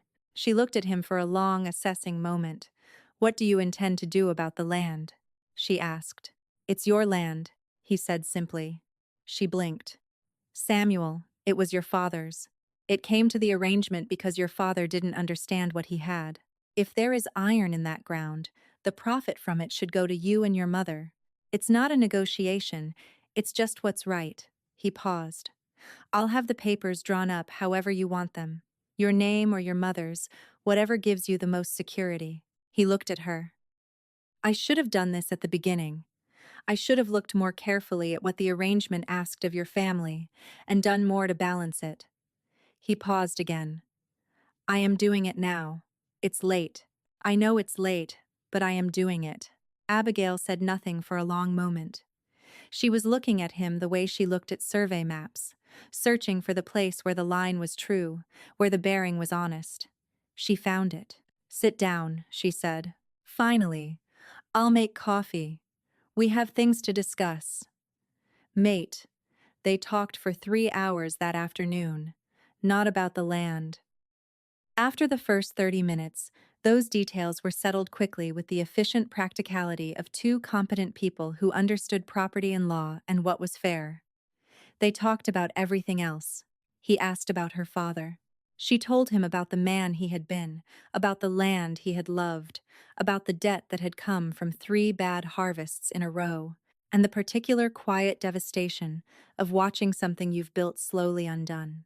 She told him about her childhood running those fields, about her father teaching her to read a survey map on a Saturday morning with a cup of bad coffee between them. He listened. He did not summarize. He did not offer solutions. He just listened with the full, unhurried attention she had spent 2 years waiting for. And she talked until she was empty of it, and then sat quietly on the other side of the silence. Then he asked, "What do you love to read?" She looked at him. "What about you?" He was looking at her with steady, direct eyes. "I realized I don't know what you love to read. I've lived with you for 2 years and I cannot answer that question. I am asking it now." She looked at him for a moment that went on longer than expected. "History," she said finally. "Settlement history. Specifically land grants. How communities establish themselves. How people build things from nothing." She paused. "And poetry, sometimes, late at night." He nodded slowly, processing. "Who?" "Pope. Dryden. Sometimes someone more modern." She tilted her head slightly. "You're making a list." "I'm not making a list. You have your list face." He looked startled. "I have a you do." And something in her voice was softer than either of them had been expecting. "You get a specific expression when you're committing something to memory. You've had it twice in the last 5 minutes." He was quiet for a moment. "You've been watching me carefully," he said. "I've been watching you for 2 years," she said. "What else was I going to do?" The weight of that settled on him slowly. He sat with it. "I'm going to ask you something," he said carefully. "And I want you to answer it honestly, and not carefully. Just honestly. All right. Are you happy here in this place, in this life you've built?" He looked at her. "Not versus the Carter house, not relatively. Just are you happy?" She didn't answer immediately. She took the question seriously, which was itself an answer of a kind. She looked at the kitchen around her, the widow Harmon's plain wooden table, the survey maps she'd brought in that morning, her mother's Bible on the shelf, the sound of Crest Hollow outside the window. "Yes," she said, "I am good." He said it with something that sounded underneath the single syllable like relief. "Then whatever comes next, wherever you decide you want to be, I want you to have kept that. I don't want," he stopped. "I don't want to be the reason you're smaller than you ought to be. I've already done that once, I won't do it again." She looked at him for a long moment. "Samuel," she said quietly. "Yes. When you go back to Charlottesville." She stopped. "If," he said, not correcting her, just offering the alternative. She looked at him. "If," he said again more quietly. The word sat between them. If, provisional, open-ended, the most honest word in the English language when used by a man who was done pretending he knew how this ended. She stood. She moved to the door. She stopped with her hand on the frame. The same gesture, the same position as 3 nights ago when she'd sent him out into the dark. Come to the reserve a Thursday, she said. The Harmon boundary markers. You want me there? She looked back at him. I think you'd find it interesting, she said. And I think… She paused. I think it would be useful for you to see it. See what it looks like when something is handled fairly. She said it without sharpness, just truth. When the right line is drawn in the right place and everyone walks away knowing exactly where they stand, he held her gaze. I'll be there, he said. She nodded. She walked out. She got as far as the road before she realized her hands were not entirely steady again, and she stood for a moment in the August afternoon and breathed the mountain air and told herself to be patient. She was good at patient. She had been practicing for 2 years. Thursday's reserve went exactly as she had planned it, which was to say, it went not at all as she had planned it, and yet ended correctly. Anyway, Jeb Harmon had a last-minute objection to the placement of the second marker. The county surveyor she'd brought in from the Valley Road got into an argument with the eldest Harmon boy about the methodology. One of the other families produced a completely different deed that no one had seen before, and for 20 minutes, it looked as though the whole carefully assembled resolution was going to collapse like a poorly built fence in a stiff wind. Abigail stood in the middle of it with both hands up and her voice steady and managed all of it.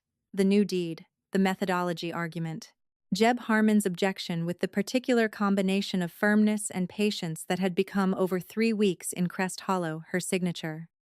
Samuel watched all of it from the edge of the group. He did not intervene. He did not offer his opinions. He watched at the end of it when the markers were in the ground and 4 families had shaken hands over a boundary line they could all agree on. He walked to her side. She was putting away the survey maps. Well, she said without looking up. He was quiet for a moment. Your father taught you this, he said. He did. He taught you well. She looked up. He was looking at her with the full, open, undefended expression she had seen only twice before.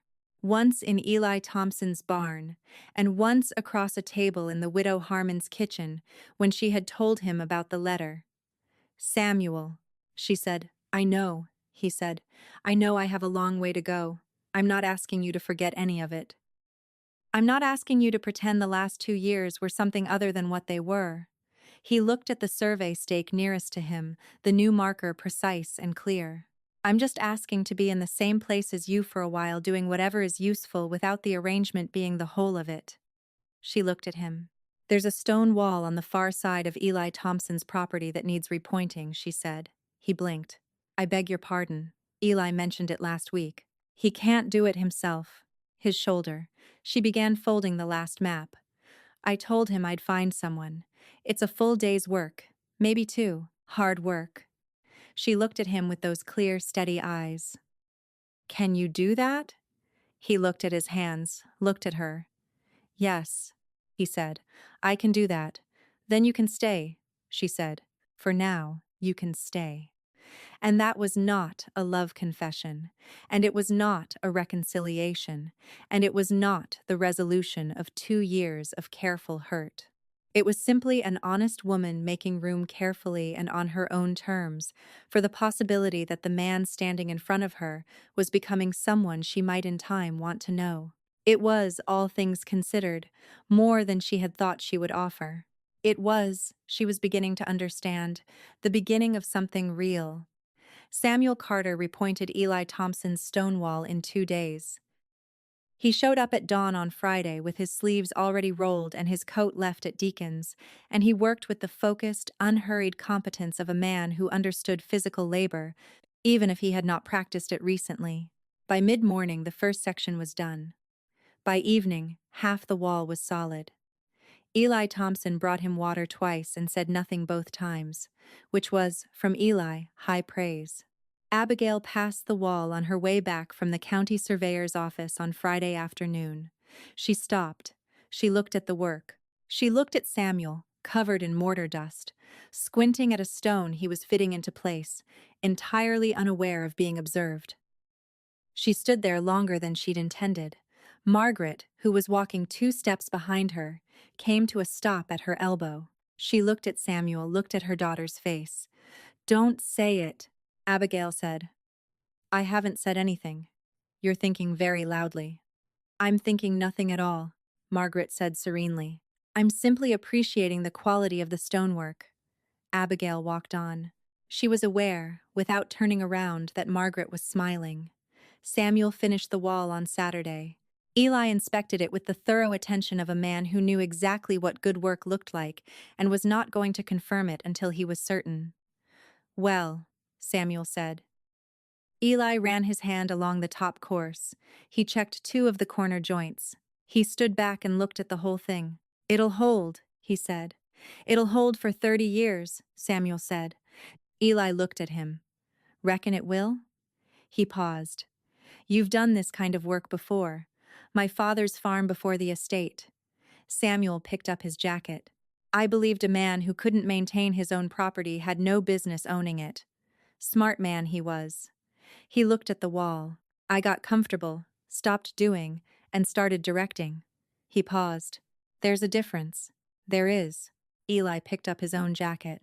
You know what Abigail's been doing these past weeks? She hasn't been directing. She's been doing herself with her own hands alongside people. He looked at Samuel. That's why they trust her.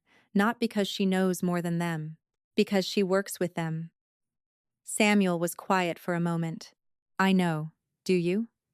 He looked at Eli. I'm learning, he said. That's the honest answer. I'm learning. Eli considered that. Not at once. Supper's at 7, he said. You're invited. Samuel looked at him. Is Abigail coming? She's coming. A pause. Then I'll be there. Why? He found her on the porch of the widow Harmon's house before supper, sitting with a letter in her hands and an expression he had learned over the past 10 days to read with some accuracy. It was not her composed expression. It was not her working expression. It was the one underneath both of those. The one that appeared when something had caught her genuinely off guard. What happened? He said. She looked up.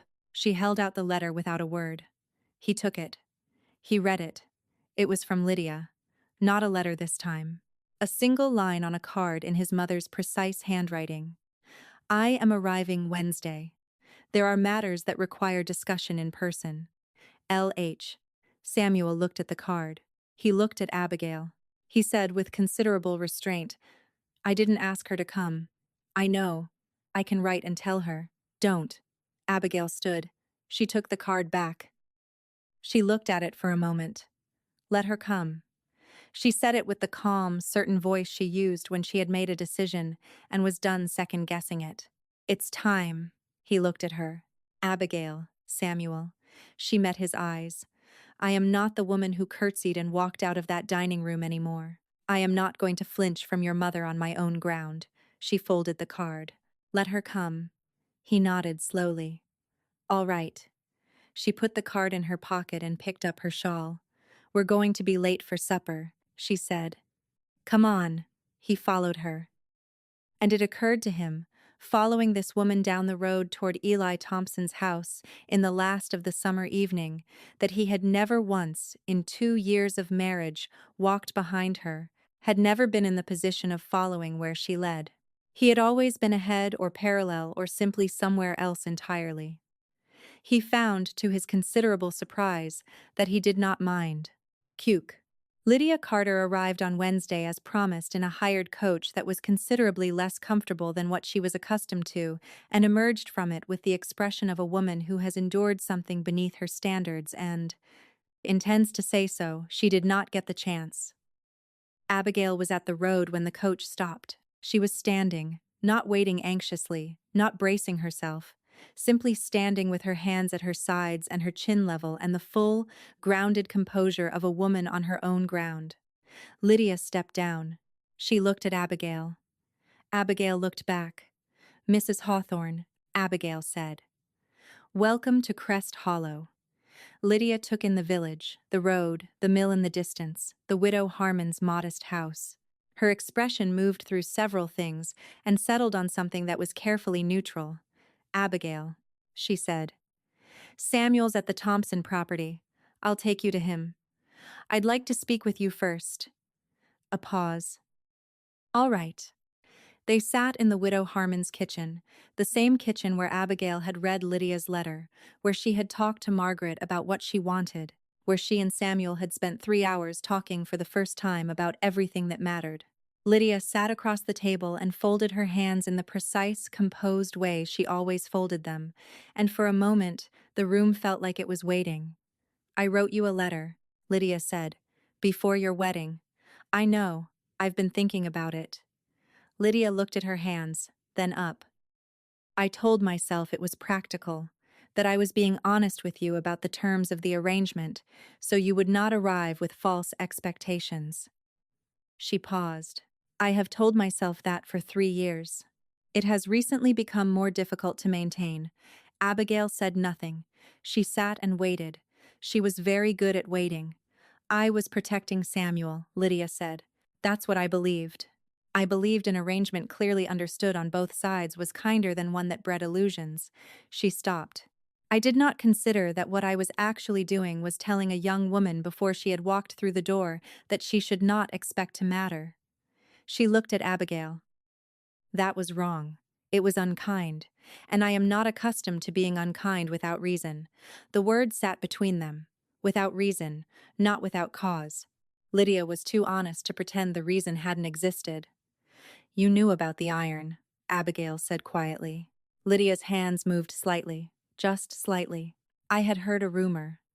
You arranged a marriage that secured valuable land from a family who didn't know what they had." "I arranged a marriage that saved your mother from poverty," Lydia said. "And there was something sharp in it, not cruel, but insistent. The voice of a woman who has run through this argument with herself many times and is tired of the parts that don't resolve cleanly. Your father's debt was real. Your situation was real. The arrangement gave your family security. That is also true." "It is," Abigail said. "And the land was also true. And the letter was also true. All of it is true at the same time." Lydia looked at her. And then, and this was the thing Abigail had not anticipated, the thing that shifted the entire shape of the conversation. Lydia's expression changed. The architecture came down. Not completely. Not in any way that was careless or unmeasured, but enough. "I underestimated you," Lydia said. "From the beginning, I saw a plain, quiet girl from a diminished family, and I thought I understood exactly what you were." She stopped. "I did not understand at all." "No," Abigail said. "You didn't. I am telling you that now." Lydia pressed her folded hands flat on the table. "I am not asking you to forgive it. I am not certain I deserve that. I am telling you because you deserve to hear it said plainly without management or careful language." She met Abigail's eyes. "You are not what I expected. You are considerably more.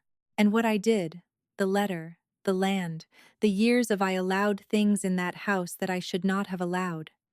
My son's behavior was shaped in part by what I modeled." She paused. "That is on me." The kitchen was very quiet. Abigail looked at this woman, this proud, sharp, controlling woman who had made her life smaller for 2 years and had now traveled 4 days into the mountains to sit across a plain kitchen table and say so. "You came a long way to say that," Abigail said. "Yes, you could have written." "I could have." Lydia's chin lifted slightly. "I chose not to."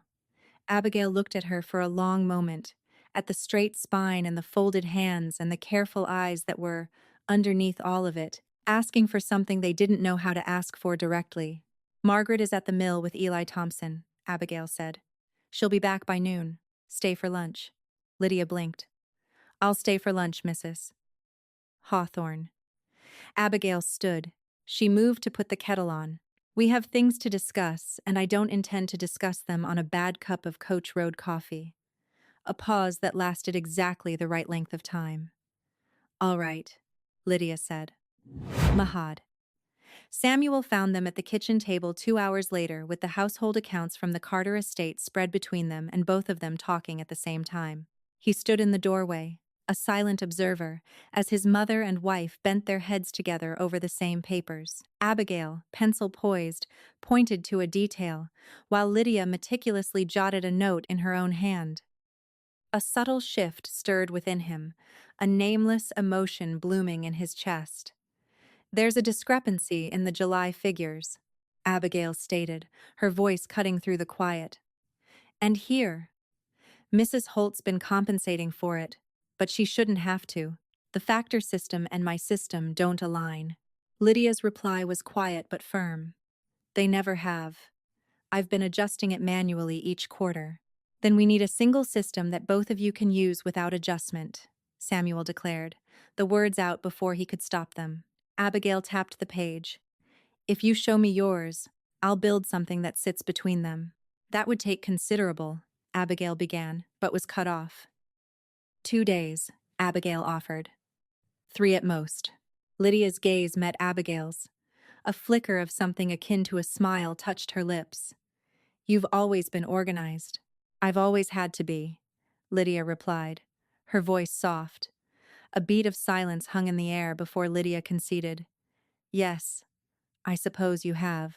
Samuel cleared his throat, drawing their attention. He looked from his mother's carefully neutral expression to Abigail's calm one. Should I come back? He asked. No, Abigail said, her tone firm. Sit down. We need to talk about the estate.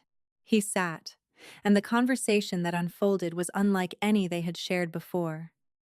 It was the longest, most direct, most honest exchange the three of them had ever experienced.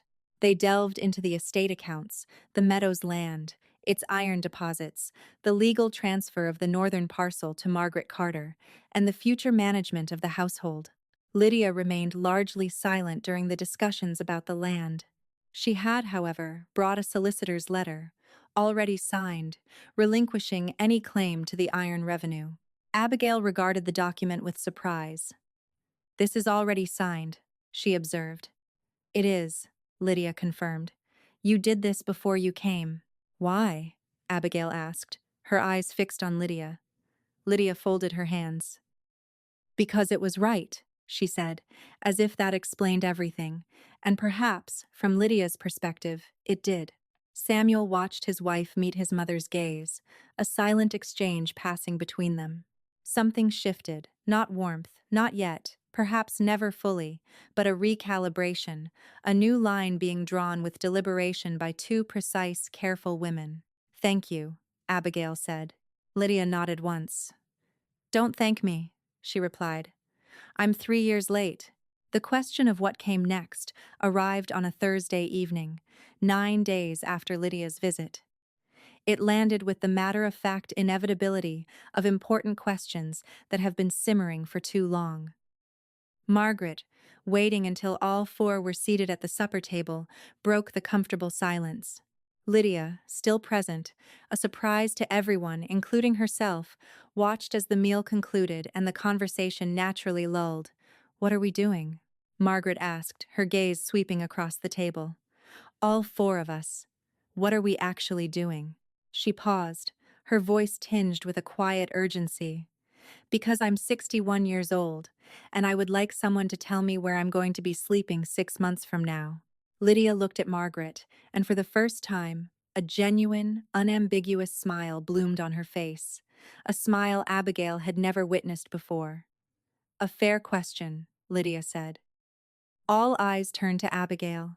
She had anticipated this moment, had turned it over in her mind for days, like a complex survey problem, letting it settle until the true lines became visible. She felt she could see them now. I'm not going back to what I was, she declared, her words directed at Samuel, clear and unwavering. I'm not going back to managing a house in silence, being convenient, and sitting at breakfast, waiting to be described. That is finished. I know, Samuel said. I need you to understand what I mean by that, Abigail continued. Not I want more consideration, not I want to be treated better. I mean the entire way the household runs, the way decisions are made, the way we talk to each other. All of it changes. Or I stay here. He met her gaze steadily. Tell me what you want it to look like. She hadn't expected this. She had braced herself for negotiation, for resistance, for the defensive pride of a man asked to rebuild something he believed was already complete. She hadn't anticipated a simple, open question. She spoke for 20 minutes, her voice unwavering, her words unsoftened. She detailed how accounts should be managed jointly, how household decisions should be made with her voice as equal to his, how social obligations would no longer be managed invisibly from behind the scenes. If a supper was her work, it would be acknowledged as such. She spoke of Lydia, of the need for new terms agreed upon by all three, not merely assumed. And she spoke of her own work, the surveys, the community engagement, the capabilities she had discovered, and how they would not be set aside for the comfort of the Carter estate. When she finished, the table fell silent. "Yes," Samuel said. Abigail blinked. "Yes. Yes to all of it." He looked at her across the table. "Yes, Abigail. All of it." "Samuel, I'm serious." "I know you're serious." He leaned forward slightly. "I am telling you yes, because I mean it, not because I'm agreeing to make this conversation end. I mean every word of it." He paused. "I want you to come home, not back to what it was. Home to what it could be with you in it, fully in it, the way you've been here." He looked at her, his gaze steady. "I have watched you for 10 days in this place, and I have seen what you look like when you're allowed to be entirely yourself. I want that in my house. Our house." His jaw worked for a moment. "I want to know what you love to read. I want to know what you're thinking at breakfast. I want you to talk to me the way you talk to Eli and Margaret and every person in this village." He stopped. "I want to be worth talking to." The table was utterly still. Margaret's hands were clasped in her lap, her gaze distant, a woman fighting back tears with remarkable success. Lydia watched her son, an expression on her face that Abigail had never seen before, not precisely pride, but something older, a recognition. Abigail looked at Samuel.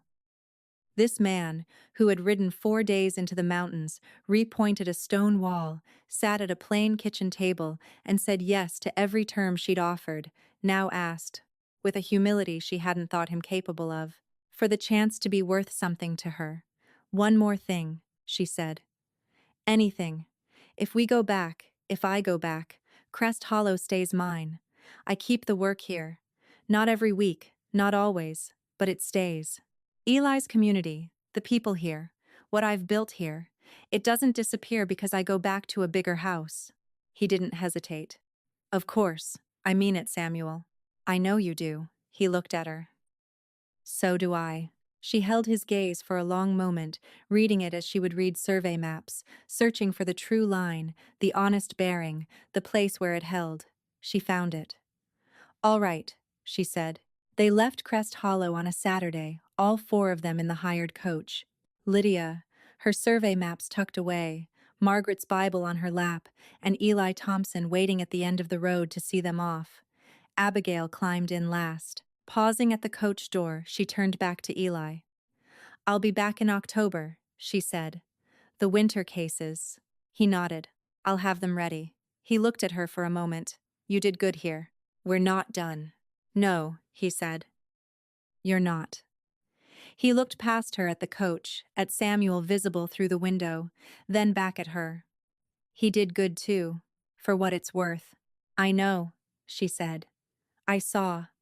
She climbed in. The coach moved. She did not look back at Crest Hollow.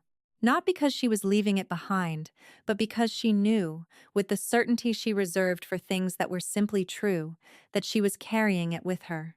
Everything she had built there, everything she had become there, was packed as surely as her survey maps and her mother's Bible. She was not going back. She was going forward. And there was a difference. And she knew it better than anyone. Sir, the Carter estate was different. Not dramatically, not with new furniture or moved rooms, but different the way a house is different when the people inside it have changed. The first morning back, she descended the stairs to find Samuel already at the breakfast table. He looked up as she entered. "Good morning," he said. "Good morning." He poured her coffee before she had sat down, placing it at her spot without a word. She sat, her gaze moving from the cup to him. "What are your plans today?" she asked. He looked at her with the straightforward, undefended attention she had come to understand as his presence. The East Fields need looking at, and I thought, if you have time this afternoon, you might look at the property maps with me. There's a boundary on the north parcel I've never been entirely certain of. She picked up her coffee. I have time after 2. After 2 then, he replied, returning to his correspondence. She reached for her bread. Across the table, just the two of them, the room was neither cold nor carefully managed. It was simply inhabited. Lydia appeared in the doorway 20 minutes later. She observed the table, Samuel absorbed in his letters, Abigail with her bread, coffee, and a small notebook, already jotting down a thought about the north parcel boundary. Something in Lydia's expression shifted, a subtle, brief movement that would have been invisible to anyone who hadn't spent 2 years learning to read her smallest shifts. She sat down. "The linens in the east parlor," she said. Abigail looked up. "Are fine," Lydia confirmed. "I checked them this morning. They're perfectly fine." Abigail held her gaze for a moment, then returned to her notebook. "Thank you," she said. "I'll look at them this week anyway." Lydia reached for the coffee pot. "Of course," she said, nothing more.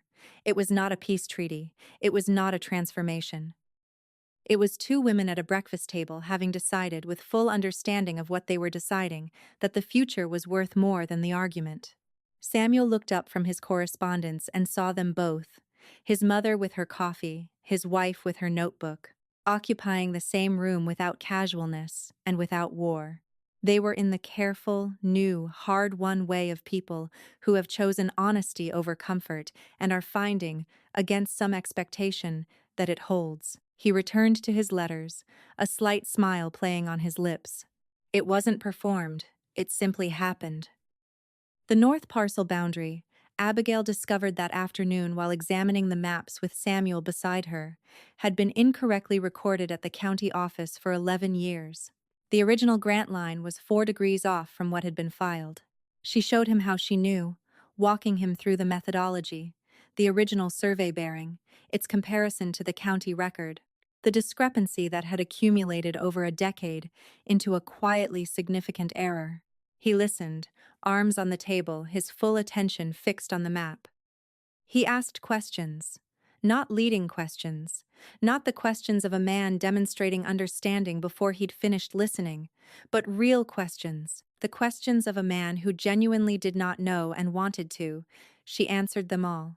They sat at that table for 2 hours, and when they were finished, the map was corrected, marked, and ready to file. Samuel was looking at her with the expression she had come to call his recalibrating expression, the one that appeared when something had shifted his understanding of something. "You could do this professionally," he said. "I am doing it professionally," she said, in Crest Hollow. "I'd like to expand it." He was quiet for a moment.